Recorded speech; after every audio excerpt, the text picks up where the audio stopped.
Is the plural of fish, fish or fishers? Are sharks named after terrible people? And do mussels have anything to do with mussels? We're getting wordy with the whales, cuddly with the cuttlefish, and exploring shocking truths about electric eels with a deep dive into the etymology of oceans and seas on this episode of Words Unravelled.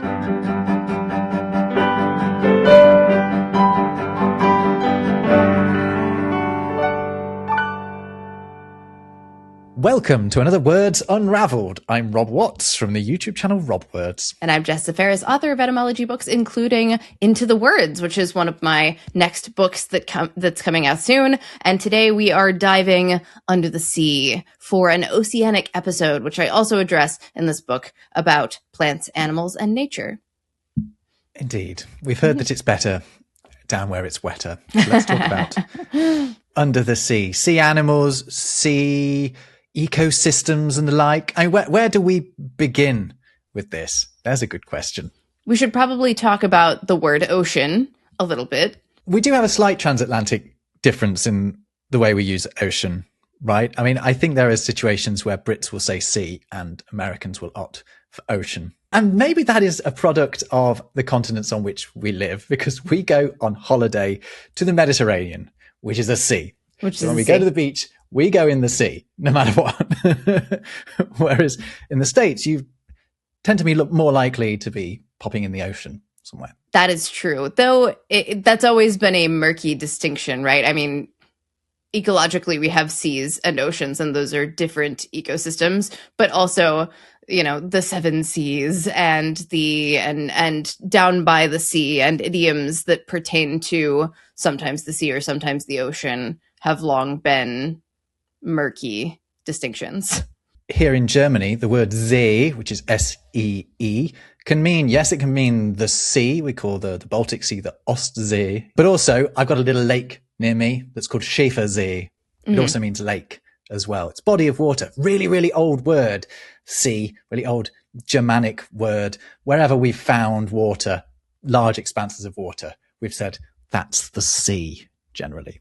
But ocean, different root. That one is Greek. It's from the Greek okeanos, which is the world-encircling river in early Greek cosmology. Which explains why we talk about even more vast expanses of water generally as being oceans. The root sense of the word sea could be salt, but basically it's, as you've suggested, it's any bounded saltwater or freshwater body. So that's probably unlikely. Yeah, we don't need any further explanation than that, do we? I mean, humans have been hanging around water forever, basically. We bloody love it. We crawled out of it one day and we stay not too far away.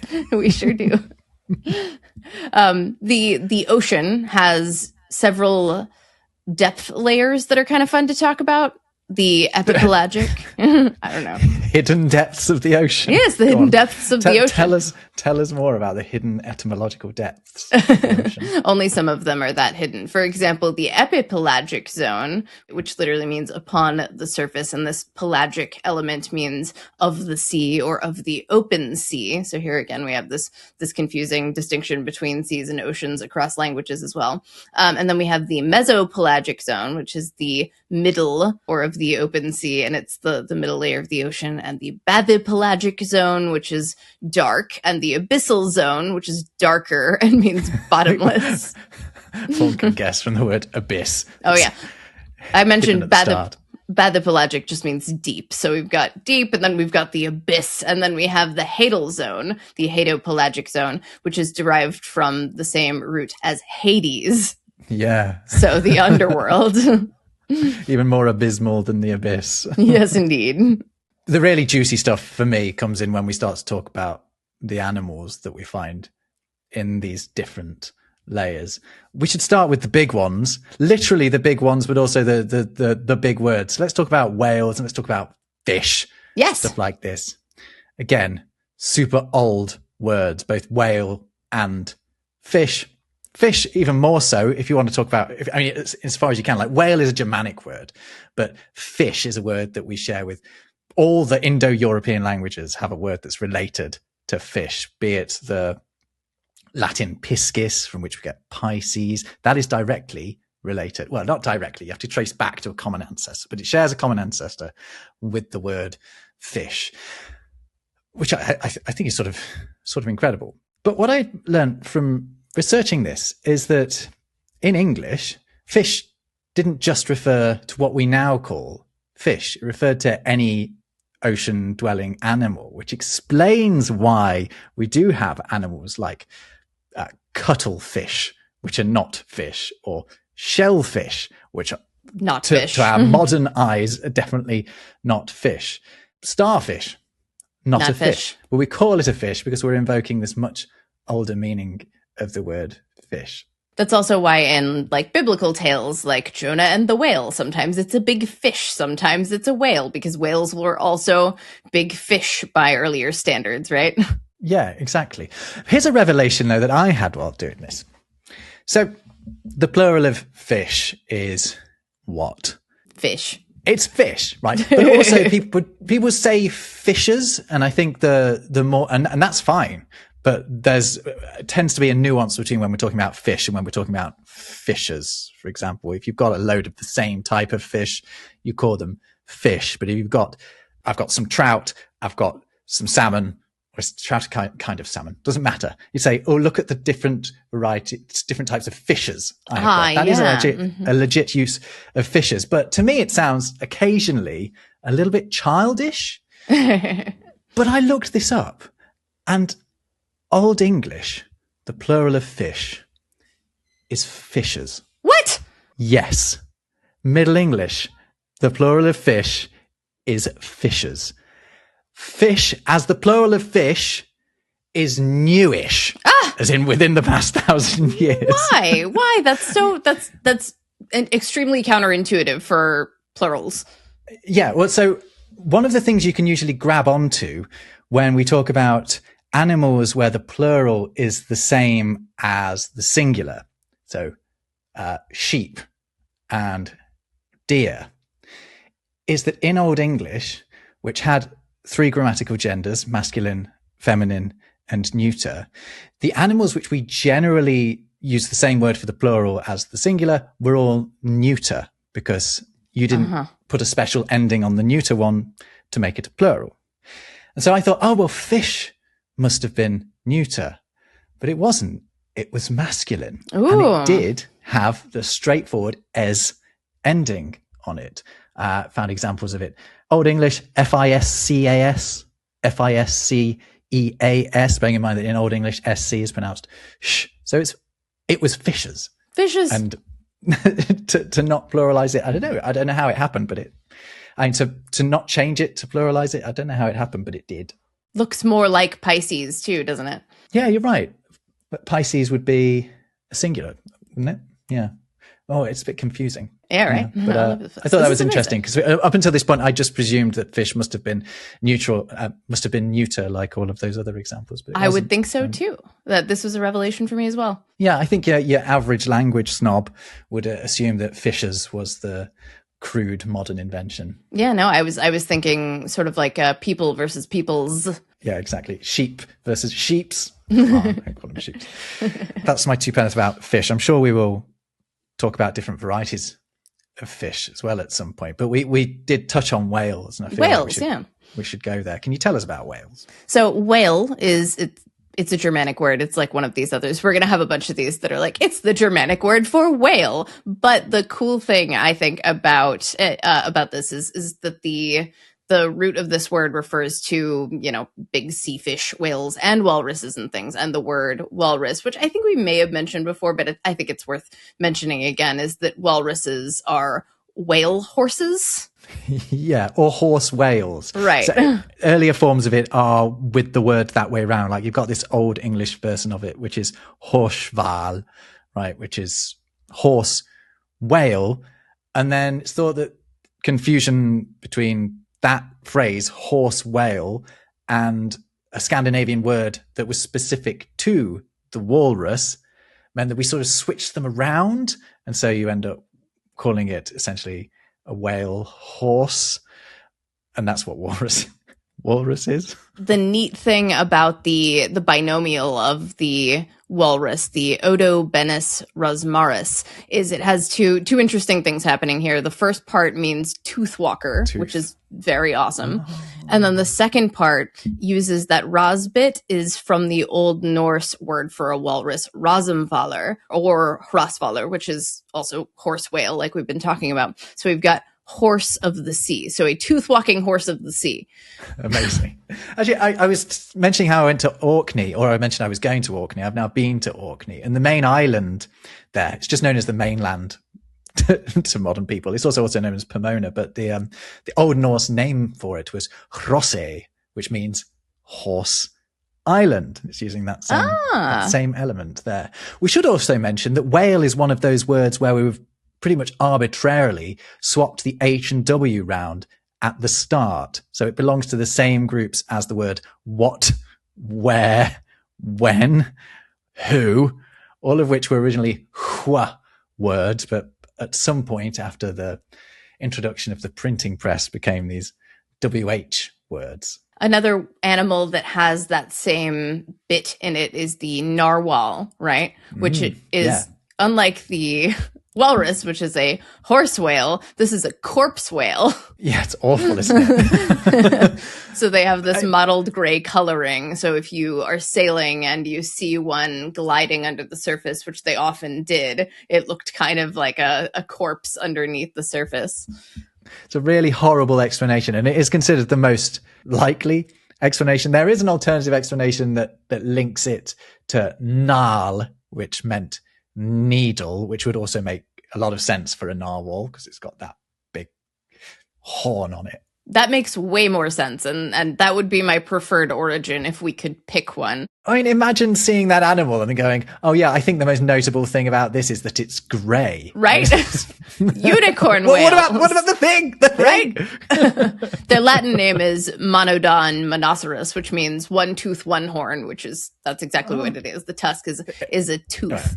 Sounds indecisive to me, to be honest. Which is it? There's some debate, by the way, about what they use them for, because they only sort of, like, they don't frequently just go around spearing things and then they can't exactly eat it off the end. So it's maybe like a sensory tool. It might be a fish whacker. It might be, because they are observed whacking fish with them.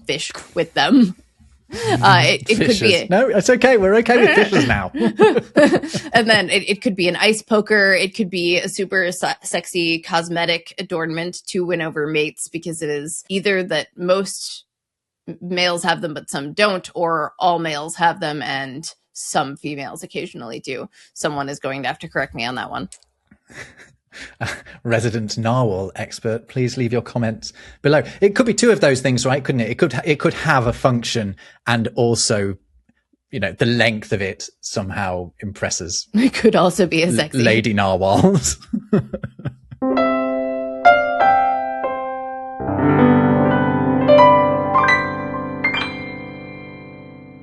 We've been talking about whales and haven't talked about an actual whale yet.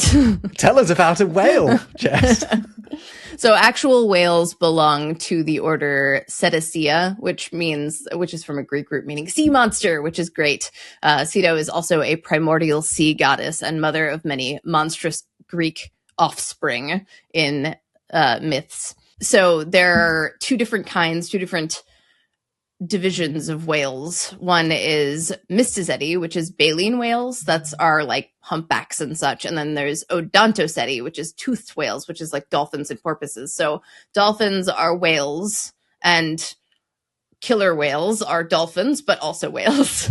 Okay, so dolphins are a type of whale. They're toothed whales. They belong in common understanding. I don't think we say that they are whales, right? Right. In a scientific sense, they are a type of whale. Is that right? They do belong to the overarching structure that includes whales, but they're a particular brand of whale. Okay, because one of those fun facts that people like to trot out is that a killer whale is not a whale. It's the largest variety of dolphin, but you're saying it is a whale. Okay. Right. They're all whales, but they're also, it is true that killer whales or orcas belong to the same category as dolphins. They're in Delphinidae, which belongs to the parvorder Odontoceti, which is toothed whales.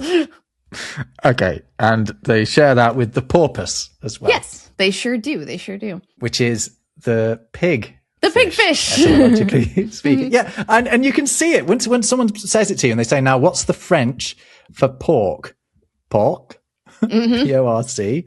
What's the French for fish? Poisson. Ram those together, lose a syllable off the end of each one, and you get porpoise. In Old English, they were called mersvin, or they were basically merpigs, which is fun. Yeah, right. Ocean pigs. And they have these rounded snouts and these sort of stocky bodies, which is the idea there. And then dolphin means womb fish, more or less. Yeah, because it's from the Greek. Is it Delphis? Meaning womb? Mm-hmm. Delphis. They give live birth. That's the gist there. Yeah, I also read that it might be the shape, but perhaps because they give birth to live young. Because they're obviously not the only ones that give birth to live young. All of the mammals of the sea give birth to live young. But yeah, I don't really understand how it's shaped like a womb. I don't know. I did want to get like a more sort of scientific explanation of the difference between a porpoise and a dolphin, because I've always sort of wondered. So I looked at what the Porpoise Conservation Society says, and you've hit on some of this already, but porpoises are generally smaller than dolphins, which I think is what we all know. With the exceptions of the finless porpoise, they have a triangular dorsal fin, whereas dolphins have a sickle-shaped fin. So it's their fins as well as their noses that look different. Dorsal, by the way, is just from the Latin dorsum, which means your back. So that's how you can remember where the dorsal fin is, because I sometimes can't remember. Porpoises also have different teeth. They are spade-shaped and look much more like our teeth, whereas dolphins have cone-shaped teeth. I mean, now I'm imagining a dolphin with human-like teeth, which is what a porpoise essentially is. And I'm freaked out. And dolphins can... now this is interesting. Dolphins can make some sounds for communication within our hearing range, whereas porpoises communicate in the ultrasonic range. So you've never heard a porpoise, but you might have heard a dolphin. Dolphin has been used historically for basically all of these things. It's most commonly now applied to like the bottlenose dolphin that we typically see, and then the Amazon River dolphin that also has a bottlenose type shape to it. I think those guys are a little scary, though. They can turn their necks, which is a little creepy, and they're pink. Or they're often pink. Why don't you want them to be able to turn their necks? Well, it's not, it looks a little like if you look up a photo. Martin, please insert photo of creepy Amazon River dolphin. Okay. Sort of exorcist. I will eat your fish. It is a little uncanny valley, I'm just saying. I mean, what we ought to be talking about as the creepy one is the killer whale. Oh, yeah. I mean, orca. Yeah, but they're pretty.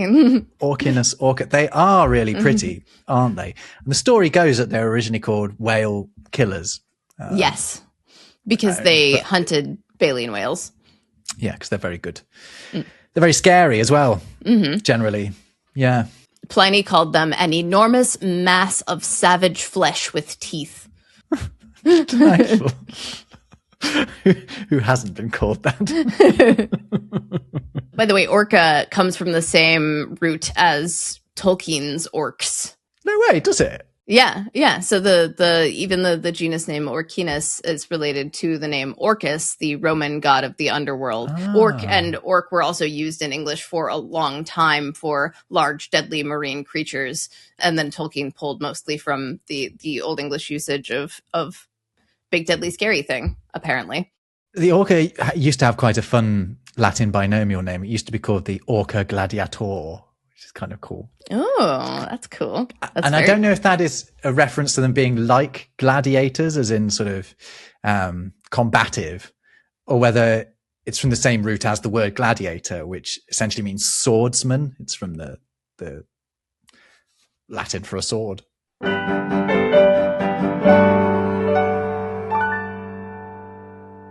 Here's a trivia question for you. So sperm whales have teeth, but are they toothed whales like our orcas and our dolphins? No, they're definitely baleen. I don't think I'd struggle to tell the difference between because one of the toothed ones basically look like dolphins. They seem to have like just a completely different shape to the the baleen whales, right? It was a trick question. They're not baleen whales either. They are also. What are they then? Well, you were right. They're not either. They are not members of Delphinidae, or half wrong. but they do belong to Odontoceti. So they are toothed whales, but they belong to their own distinct family. What's so special about them? They got all kinds of weird stuff about them. They have big craniums and their teeth, but they're like lack of morphological familiarity to other dolphins and things. Their unique traits have also made them a massive target for whaling. As a matter of fact, their spermaceti organ in their head helps them focus and regulate buoyancy during deep dives, and they can dive extremely deep to hunt large squid, which for a long time we hadn't even seen them hunt. So it was cool. It has been cool in recent years to observe that, which is cool. And their clicks can reach 230 decibels, which is louder than a jet engine at takeoff. The elephant in the room, though, Jess, is why are they called sperm? Oh, whales? it's because the spermaceti in their head looks like sperm. What is it? It's a waxy substance in their head that is also highly prized by the whaling industry, or has been in history. And it's the stuff in their head that helps them regulate, or helps them focus their sound and stay buoyant during their deep dives. And it looks like sperm. It looks like sperm. Fine. Yeah. There are other substances that look like sperm that they maybe could have named it after, but fine. Spermaceti means call it the spunkfish. Sperm of the whale. Like, have you got any more whale types? A lot of them quite self-explanatory, like humpback. You go, well, it might be that big like bumpy bit on its rear, and the blue whale is a bit blue looking. Not that surprising. The cool stuff about these, I think, are the Latin names. The blue whale is Balaenoptera musculus, which you'll notice is related to our word muscular and is also from a word meaning mouse. So the blue whale literally has mouse in its name. Not the only mouse of the sea, of course. The word mussel, as in the shellfish, it is the same word as the other mussel, as in the ones that I don't really have. Me neither. They're just two different spellings of the same word, and they both just mean little mouse. And I'm assuming because they kind of look like they're little mice affixed to things. Yeah, I guess so. When they're sort of sitting upright, they do look like a little mouse just sitting there. Balaenoptera, I mentioned a second ago, means winged whale. Another one, similarly, the humpback whale is Megaptera novalinga, which means great winged of New England. So this is the same as we get in helicopter and pterodactyl. Pterodactyl, yeah, pteranodon. Yes, indeed. Whales that look like that have the sort of shape of humpbacks and blue whales and minke whales and things are often said to be winged whales because they have very long fins. Can we give sharks a mention? I feel like I love this they're one. in a similar realm, even though sharks are fish. What I think is interesting about shark is we don't know where the word came from, but we do know specifically when it entered the English language, which I think is kind of fascinating. Yeah. A specific expedition, the expedition of Captain Sir John Hawkins, which returned with a specimen of a shark, which was exhibited in London in 1569. They called this animal the shark. There's a quotation here from a collection of black letter ballads and broadsides. This is from the Oxford English Dictionary. It says, there is no proper name for it, a marvellous strange fish that they brought back, that I know, but that certain men of Captain Hawkins's doth call it a shark.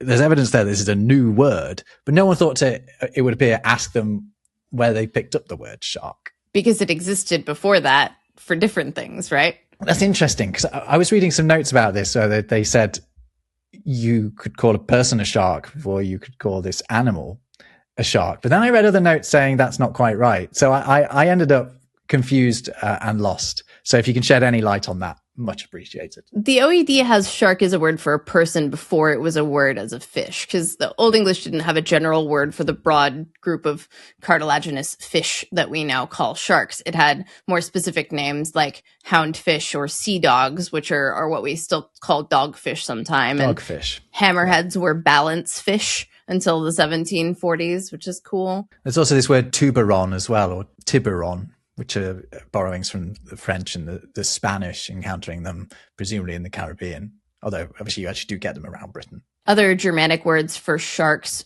were something like high or har. And then the word shark or sharker appears in the 1400s, and it means scoundrel or villain or swindler, and it didn't get applied to the animal until the context you were talking about. In that sense, it might be a word for to poke or to stir, or it could be related to German words for villains and things. It could be that the shark was being compared to that kind of person, or it could be that it was drawn from, say, like a Mayan word for sharks. But the headline here is we don't really know, which is sort of interesting in itself. Moby Dick has some of my favorite shark species descriptions, by the way. He also, it's not Moby Dick. It's another work that Melville wrote. It's Marty, which is another sea voyage story from 1849. He describes the brown shark, or sea attorney, so called by sailors, a grasping, rapacious varlet, the dandy blue shark, a long taper and mighty genteel looking fellow with a slender waist and a Bond Street bow, and then the whitest tiers of teeth imaginable. And then there's the tiger shark, which he describes as a round, portly gourmand who has a rude, savage swagger, as well as a distended mouth and a collapsed conscience. And then the ghastly white shark, a ghost of a fish that moves with horrific serenity of aspect and sports a bottomless pit of white teeth. The best one in there is sea attorney, isn't it? Yeah, I think so too. Really?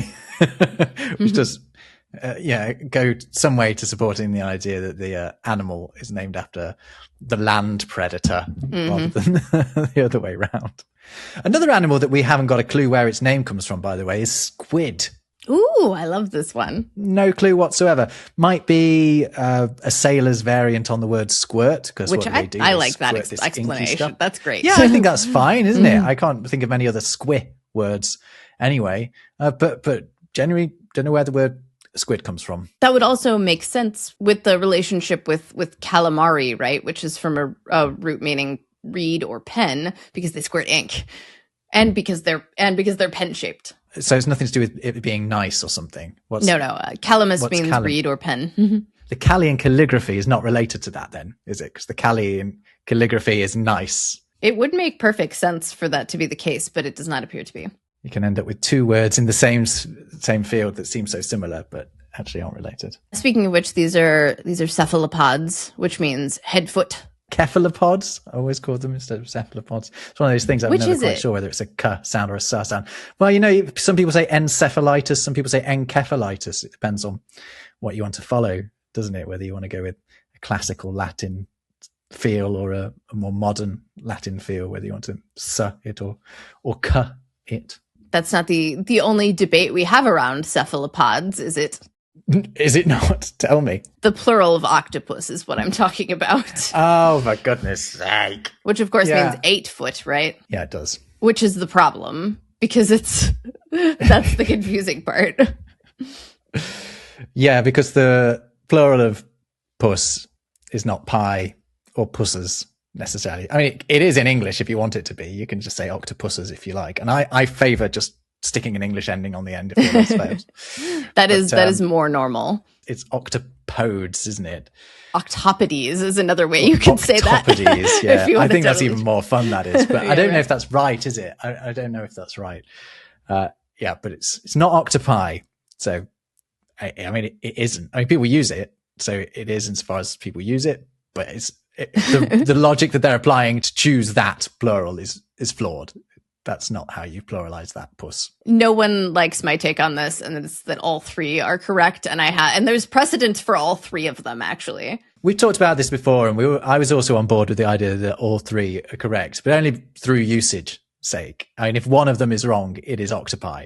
The problem with that is that the word octopus didn't exist in ancient Greek. They weren't called octopuses in ancient Greek. They were called polypuses, or the word was polypus. And then the word polypus is pluralized in English with that same ending as polypi all the time. So it also has precedent. It's precedent, but it's only a precedent for the same mistake being made, right? Because you're applying a Latin plural to a Greek word, which is the problem. But also the word octopus never, like, it only ever existed in modern Latin, essentially, and then English. Okay, yeah. I see what you're getting at there. So what we're doing is we're taking the Latin version of the Greek word and pluralizing it the Latin way. The Latin version of a Greek word that never existed. Yeah. We should point out, actually, when we're talking about animals and binomials and modern Latin names for these animals, a lot of the words never existed in the classical languages. We have invented these words to help us refer to these animals. So scientific Latin is not classical Latin. It's not as though the Romans were going around calling everything by these complicated names. These words are often entirely manufactured, pieced together from whatever elements that the scientist that has the job of naming the thing has decided upon. The other point in favor of not using the I ending is that it's the wrong declension in Latin to pluralize it that way anyway. So it's not even the Latin plural. No, really. The most correct is probably just the English octopuses because it is the only one that makes enough sense and has enough precedent to not have anything against it. While we're on the cephalopods, whatever you want to call them, cuttlefish, I mentioned that as one of the fish that isn't a fish, but originally it was just called a cuttle in English, or a cuddle in Old English, possibly related to other Germanic words meaning pocket or even scrotum. So it might be a scrotum fish. We do use a relation of that word to scrotum. Why am I saying the word scrotum so much? I'm saying it even more now. But just slowly turning when we use the word codpiece, the cod concerned is not the cod of the sea. It is not the sea cod. It is the cod that potentially is related to the word cuttle. So it is the cod of the sea. It's just not that cod of the sea. Well, no, but there is also we don't know for certain that cod the fish isn't named after the cod that means ball sack. Ball sack, the sort of word we have to believe. I don't know. So that we might basically have two ball bags of the sea in the cod and the cuttlefish. Do you know what the genus that cuttlefish belong to is called? No. It's sepia, and that is also the brown pigment that was once made from cuttlefish ink. Oh, no way. Yeah. Oh, I like that a lot. What a lovely little fact. Okay. So sepia is an SEPIA, like the word that we find on our smartphone filter lists. Cuttlefish can change color too. They can camouflage themselves into different shades and whatnot to blend in, but also because the way males and females can change is a little bit different. Males can also make themselves look a certain color on one side when facing another male, and then make themselves look another way on another side to impress the female. Oh, like angry side, sexy side. I think they disguise themselves as like females on one side, and then they look sexy on the other. They're playing both sides at the same time. Right. Very fun. If you can get it. Mm-hmm. Nautilus is another cephalopod. Those are cool. It means sailor. And they're the swirly shelled swimmy ones. Named after the ship? Or is it coincidence that they have the same name as the ship? Or is the ship named after them? I think the ship is named after them. The way it was described in early bestiaries and things like that described a creature that floated at the surface and spread its arms like sails. And that's probably, it might be an image that comes from the Argonaut, the octopus that produces a thin sort of coiled egg case that was mistaken for a true shell. But the chambered nautilus doesn't actually come to the top of the sea like the early accounts said. Great. You worked in two literary vessels. Yes, right. And you mentioned bestiaries, which brings us nicely onto another shellfish that I wanted to mention. Oh, yeah. Which is the barnacle. Yes, which was a word for a goose and not a barnacle. Exactly. We talk about them as barnacle goose, barnacle geese nowadays if we do to refer to them, which Jess does all the time because she likes talking about bestiaries, but most of us don't refer to them all that often. But they were just called barnacles. We added the word goose to the end to differentiate them from the shellfish that we later essentially name after the barnacle goose, because the barnacle goose is this goose that supposedly grows on trees, maybe like dangles from it by its beak. And the theory goes that these trees they're obviously they're at the water side, and the barnacle, what we now call the barnacle, is the shell from which the barnacle goose is produced. And if you look at a barnacle, they've got sort of little sort of hairy bits. Yeah. And it looks like it's got a beak. Yeah. They've got these little hairy bits to sort of invoke the idea of feathers. So the barnacle is named after the barnacle goose, but the barnacle goose in turn is named after a sort of mythical shell. Bit of a mind mess, but pretty cool. The word itself might mean something like bare neck, describing the coloration on the barnacle goose's neck. Yeah, well, it could be, but I think it's more likely from French bernac, isn't it? Which obviously wouldn't come from bare neck, with a bit of influence from the word hibernacle. So that's from hibernaculus, a reference to Hibernia. I mean, bare neck. Yeah, all of these things might well play into it, because barnacle is not how the word should have ended up, but that is how the word has ended up. Something must have influenced why it is the way it is, if it is indeed from this French bernac, which it seems like it probably is. Excellent. Love this stuff. Clam. You told me about clam in a previous episode, and it means kind of what you expect it to mean. to clam up. Uh-huh. You don't necessarily have to be invoking the idea of a clam for that phrase to make sense, because clam does literally mean to constrict or to clench, to clench, to pinch, to cramp.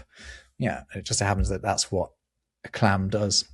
And we already mentioned muscle being the same as muscle. I don't think we mentioned why our muscles, and you know, anyone who's really into their etymology already knows that muscles are so called because the rippling of a muscle supposedly looks a bit like a mouse crawling around underneath. But it always bears repeating to anyone who doesn't already know that, because it's gross but fascinating. Gross but fun.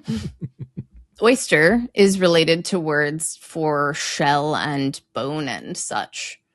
Austrian, like Ostracon. Mm-hmm. Yeah. Osteo. Also a word for shell or potsherd originally, which was like broken pottery and discarded shells and things, having that same hard and curved form.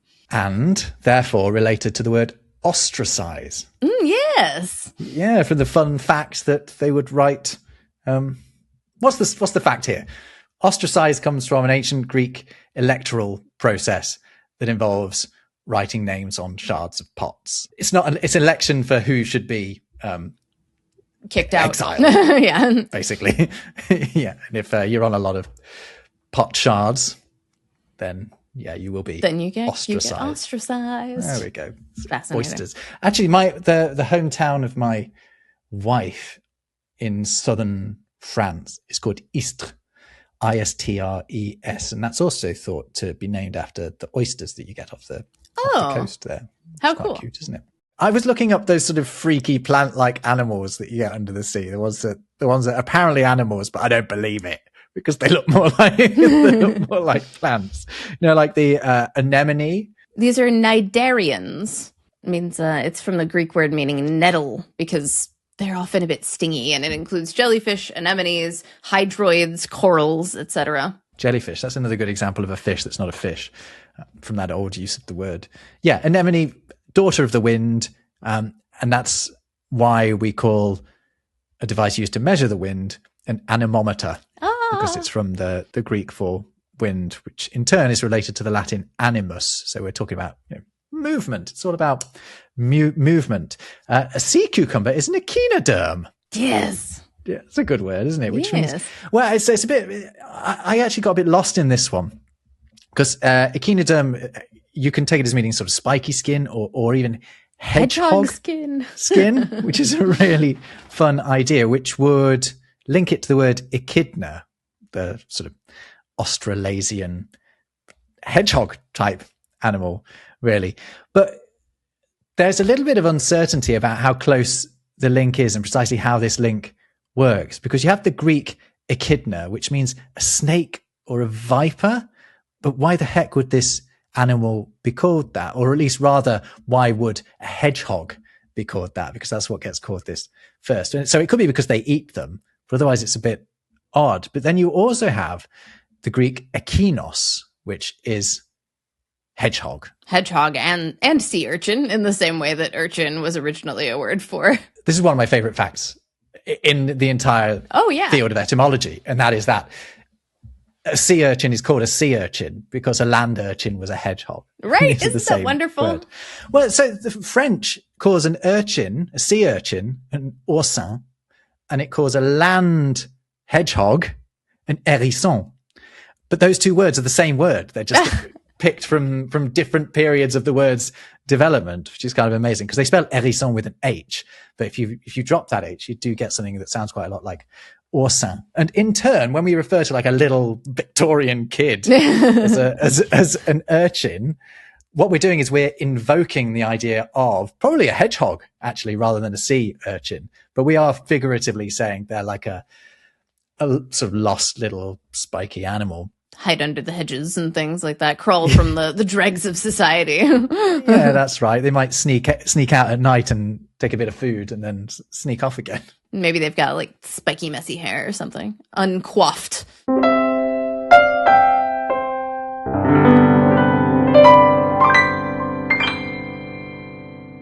We'll finish off with some fun fish names.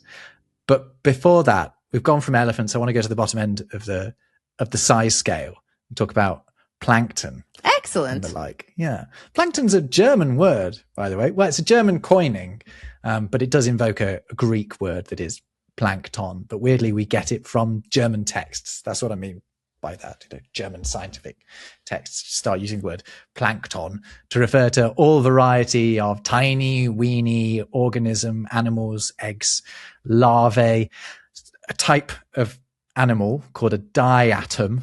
It's not an animal at all. It's an algae. It's a type of algae that's made up of two symmetrical bits a lot of the time, which produce 20 to 50% of all of the oxygen produced on Earth, which is pretty incredible. So that's how you know they're not animals.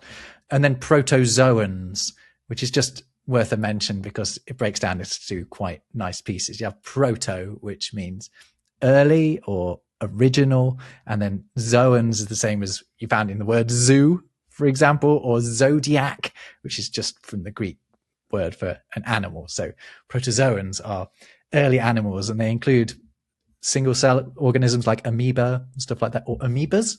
What's the plural of amoeba? Let's go with amoebas. I would think it would be, that's fine. It's fine. It definitely, you can say amoebas, but I'm not sure if you can also say amoeba. I'm sure you could add an E on that and make it plural as well. From the large to the very tiny. Oh, you also have krill, by the way. Krill is just a Norwegian word. Krill. There you go. A lot of fishing words from the Norwegians because they're very active in the North Sea, obviously around England. So, and they were just always words for krill. Yeah, they just have words for these tiny shrimp. But yeah, Norwegian sailors and British sailors, English sailors will be encountering each other quite a lot. So you end up borrowing a lot of words, just like you borrowed a lot of words from Dutch sailors as well. Excellent. We promised some fish names. Oh, yeah. We should talk about fish. We start with we've been talking about the ocean and have barely touched on fish. Aside which I think is the plural testament of them. to our creativity. Right. I particularly like barracuda. It could be from an indigenous word from the Caribbean, particularly in northeastern South America. It could just be a borrowed word for the name of the fish, but it could also be inspired by a word meaning overlapping tooth or snaggletooth, which could be related to, which is like a Latin derived word. It is a long-bodied and silver-scaled and extremely dagger-toothed fish. But Taino had this word barracute, which meant a solitary person or animal. And so it seems like it's a good chance that it came from that. It's thought to be a smash up of both that word and the Spanish word. Yeah, because a good chance that the form barracuda is borrowed from the Spanish, who are often the ones that borrow the Taino words, the Taino being the people who were inhabiting the Caribbean when the Spanish turned up. How about a tuna, which is from Spanish as well, but also was originally an Arabic word. Well, kind of. It came to English from Spanish, which came from Arabic, which came from Latin, which came from Greek. And originally the root probably means to dart or to rush. And then that word made its way from Latin into Arabic before it hit Spanish and then English. When I think about fish as a good Englishman, I always think about my fish and chips. And there are a few common fish that we have. I already mentioned the cod, which might be the ball sack of the sea. But we also have plaice, which is a gift for fish and chip shop owners because it's very easy to pun on it. So you can say Fred's place. I see. Oh, that's Fred's place, but it's got an I in it. I think when you came to England, we might have even taken you one with place in the name. I can't remember. But it's from the French plaice, which in turn is from Latin platessa, which means flat because it's a flatfish. Oh, excellent. There you Excellent. go. Yeah, exactly. So the clue is in the name. Haddock is also another one. We don't know what the had bit is, but the ock at the end of there is the suffix that we come across in words like buttock and bullock and other small things like hillock. It implies something small. So whatever a had was, it was bigger than a haddock. That's great. There are a couple of violent fish. The word herring, for example, might be a diminutive of a word meaning army because of their schooling behavior. Yeah, the ing thing at the end, it's either diminutive or it just means a thing associated with that thing, right? Because you have ling, which is more diminutive, but also the Germanic suffix ing just means. What's a good example? Viking is a good example, actually. We talked about that one before, right? Vik or Vik at the start of that either means bay or camp, and the ing at the end means the people of. But it doesn't have to be people. It can be the affiliated, fish the of, affiliation right? with. Yeah, it can be the fish associated with the her or the har. This herring, again, beautiful Germanic word. Another violent fish is the gar, which meant spear in Old English. Its nose looks like a big, long spear, and they've got a torpedo-like body that's armored with big interlocking scales covered in enamel, which is cool. Yeah, that gar is in the first line of Beowulf when it refers to the spear Danes. We mentioned herring. We should also mention sardines. Oh, excellent, yeah. A tiny form of herring. Are sardines related to the island of Sardinia? Tell me. The big question. I don't know. Well, it's always assumed that they are. And you'll read a lot of etymologies that say, yes, the sardine is so called because they were caught in abundance off Sardinia. However, some etymologists have said, well, hold on. They get mentioned in citations of Aristotle. And the time that he was living, it's unlikely that the Greeks were just popping to Sardinia to pick up some little fish. So could they be named after someone else with that sard element, which is the key element? And it seems like, yeah, maybe. So they may be related, the word sardine and Sardinia, but it's not necessarily the case that the sardine is named after Sardinia. It could even be the other way around. That reminds me of cypress trees, which I think we've discussed before. They're like the relation to cypress is murky and it's hard to tell whether one's from the other or not. It's exactly the same with the word copper and the same island as well. Is copper named after Cyprus or is Cyprus named after copper? It's really, really messy. One more violent or at least shocking fish would be the eel. At least shocking in some scenarios, but absolutely shocking.